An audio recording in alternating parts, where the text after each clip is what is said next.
Episode number 3270. Title: We're enter 33 skies again. जब black hole दिखाई दिया तो डैमन अल्फा की कोई प्रतिक्रिया नहीं हुई। उसके चेहरे पर एक भी भाव नहीं था। वह चुपचाप ब्लैक होल से बाहर आती हुई लाइफ सोल्स को देखता रहा। लेकिन तभी आसमान से एक लाइफ सोल से ग्रसित एक डैमन उसके सामने उतरा। ये देखते हुए डैमन अल्फा ने अपना हाथ हिलाया जैसे कि वह भाग्य को ले जा रहा हो। उसने लाइफ सोल को एक ही हिट में मार डाला। उसने अपने सामने आए लाइट सोल वाले डैमन को देखते हुए कहा, क्या यह अशूरा में से एक है? डैमन अल्फा ने उस लाइफ सोल को ठंडेपन से देखा जो चली गई थी। वह तिरस्कारपूर्ण लग रहा था। वहीं अब स्काई पैलेस की निकासी को कवर करने के बाद वीर एंशिएंट डेविल से मिलने वापस गया। एंशिएंट डेविल सही था, चाहे वह कितना भी शक्तिशाली क्यों न हो, वह पूरे यूनिवर्स की रक्षा नहीं कर सकता था। वह केवल उन लोगों की रक्षा कर सकता था जिनकी वह सबसे पहले परवाह करता था। वीर को बहुत से लोगों की परवाह थी, लेकिन वह नहीं जानता था कि उनमें से ज्यादातर कहाँ हैं। संभावना थी कि वह उन सभी को बचाने में असमर्थ होगा। वीर एंशिएंट डेविल के पास वापस आया और कहा, एंशिएंट डेविल, तुम जो कह रहे थे उसे जारी रखो। एंशिएंट डेविल भी इससे अलग नहीं दिख रहा था।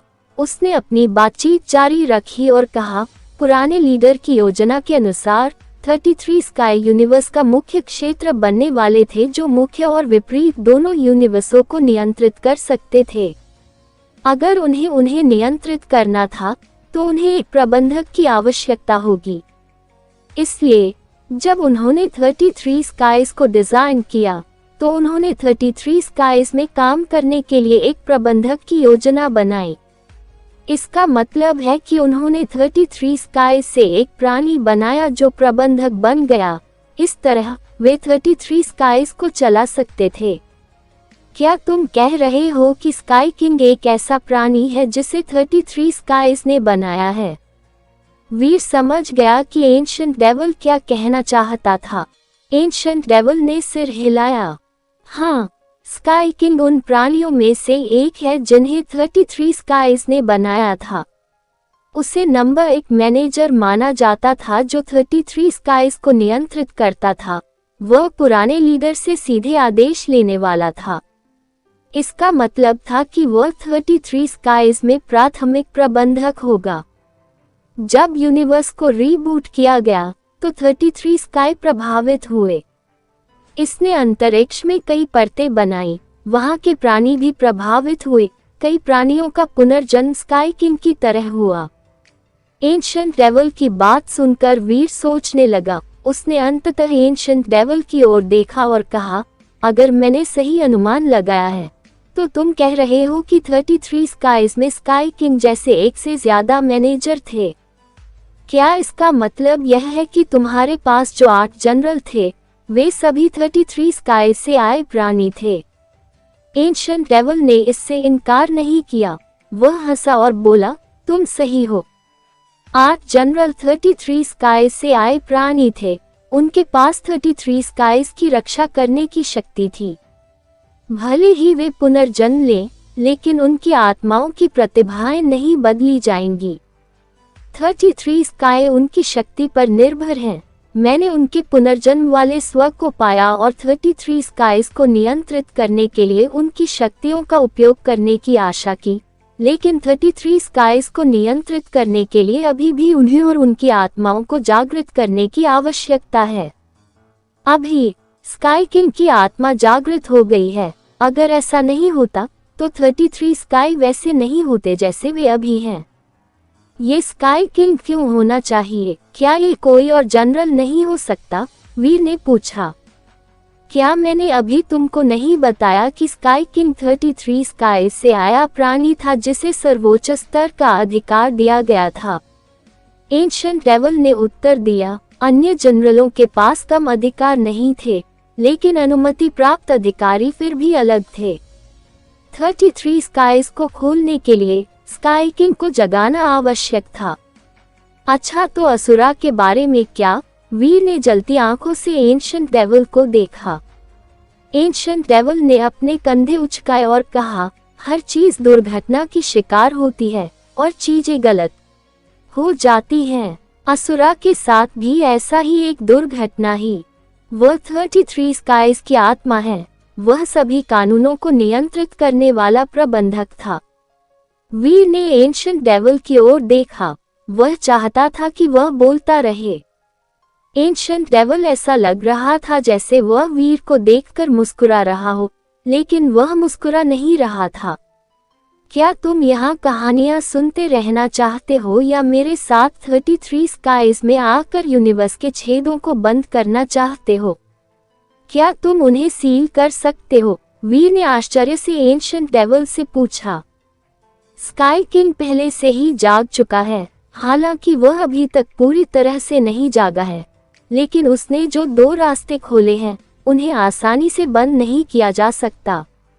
अगर तुमने उन्हें बंद भी कर दिया तो भी उसके पास उन्हें फिर से खोलने की क्षमता है। कुछ देर रुकने के बाद एंशिएंट डेविल ने अपनी आंखें मूंद ली और कहा, अगर तुम और मैं सहयोग करें तो हमारे पास एक मौका हो सकता है। मेरे पास एक तरीका है जिससे हम स्काई किंग को आने जाने के रास्ते खोलने से रोक सकते हैं। ऐसा करने से तुम्हें क्या लाभ होगा? वीर ने पूछा। तुमको पता होना चाहिए कि मुझे जीनो टैबलेट में दिलचस्पी है।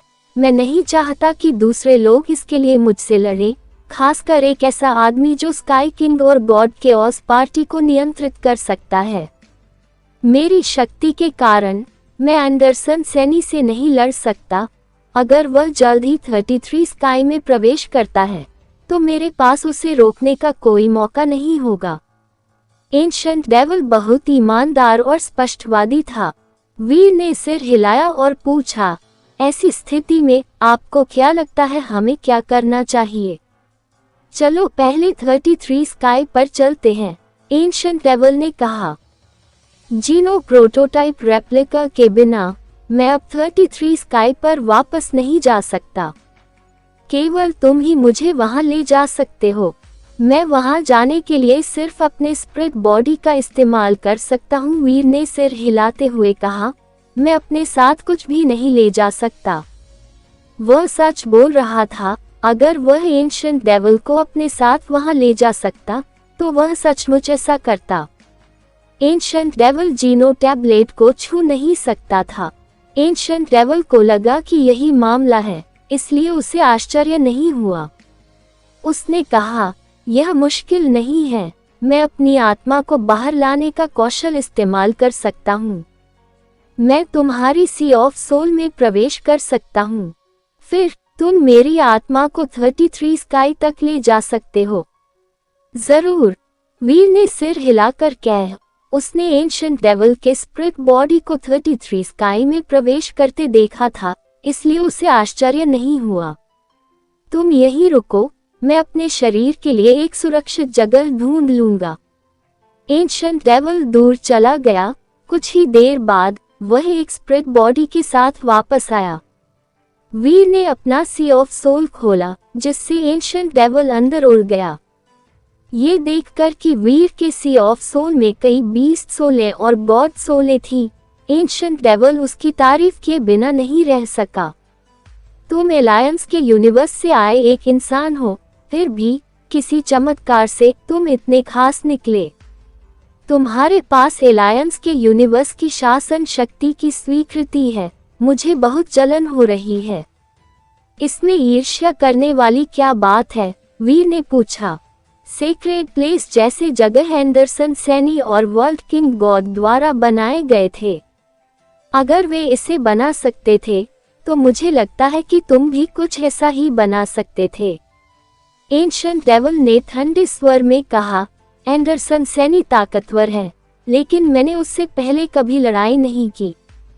ये जानते हुए कि वह इस तरह की चीजें करने में सक्षम था, मुझे पता है कि वह इतना अनोखा क्यों है। लेकिन अगर वह एलायंस के आयामों वाले ग्रहों को बनाना चाहता था तो उसे ऐसा नहीं करना चाहिए था।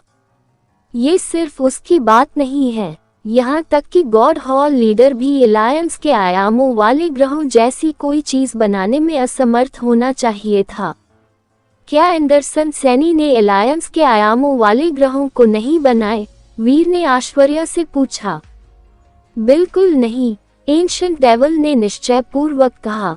जब मैंने एलायंस के आयामों वाले ग्रहों में पुनर्जन्म लिया तो उन ग्रहों में मनुष्य या जीव नहीं थे। कोई एंडरसन सैनी या वर्ल्ड किंग गॉड भी नहीं था। भले ही एंडरसन सैनी ने मनुष्यों और जीवों का निर्माण किया हो, लेकिन यह एलायंस के आयामों वाले ग्रहों को खोजने के बाद ही किया गया था। अपने शोध के वर्षों के दौरान मैंने सीखा कि अभयारण्यों के नियम कभी इतने सरल नहीं थे। इसके नियम जीनो हॉल की तरह हैं। वीर को इस बात पर यकीन नहीं हुआ, इसलिए उसने पूछा, तुम क्या कह रहे हो? क्या तुम कह रहे हो कि एलायंस जीनो हॉल के बराबर है? इस पर यकीन करना थोड़ा मुश्किल है। एलायंस में लोगों की शक्ति बेहद कम है। इसे जीनो हॉल के बराबर कैसे माना जा सकता है? स्तरों का निर्धारण इस तरह से नहीं किया जाता है, एंशिएंट डेविल ने कहा। यह एलायंस की शिक्षा की तरह है। प्राथमिक विद्यालय विश्वविद्यालयों से अलग हैं। एलायंस के लिए वे दोनों एक दूसरे के समान ही महत्वपूर्ण हैं। क्या तुम इसे समझते हो? वीर ने उसे अजीब तरह से देखा और कहा, इसका मतलब है कि एलायंस और जीनो हॉल एक ही स्तर पर हैं, लेकिन वे अलग अलग तरीके से काम करते हैं। लेकिन अगर ऐसा है तो एलायंस के आयामों वाले ग्रहों का काम क्या है?